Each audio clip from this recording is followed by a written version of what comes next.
মেকলিগঞ্জ বাজারে অভিযান চালালো মেকলিগঞ্জ পৌরসভা। শুক্রবার মেকলিগঞ্জ বাজারে পুলিশের সহযোগিতায় শহরকে যানজট মুক্ত করতে এই অভিযান চালানো হয়।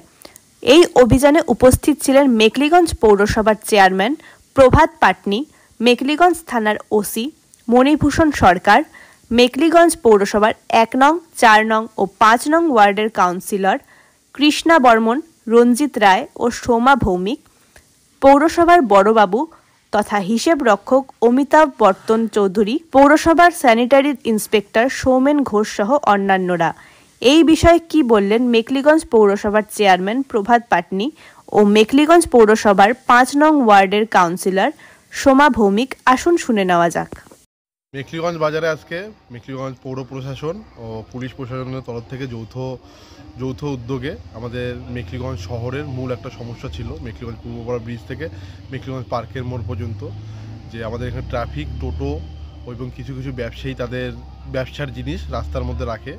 এই সমস্যাটা নিয়ে আমরা বিগত দিনেও অনেকবার তাদের জানিয়েছিলাম, অ্যানাউন্সমেন্ট করেছিলাম, কিন্তু কোনো সমস্যার সমাধান হয়নি।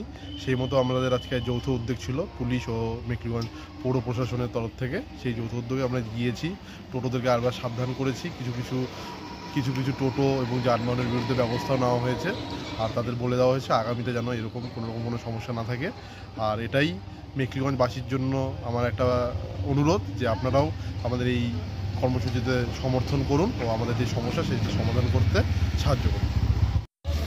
এখানে যে যানজট সমস্যা মেকলিগঞ্জে দীর্ঘদিন থেকে চলছে, বিভিন্ন টোটো, ফুটপাত দখল, সেসব আজকে পৌর প্রশাসন এবং পুলিশ প্রশাসনের সাহায্যে সেগুলো সরানোর জন্য চেষ্টা করা হচ্ছে।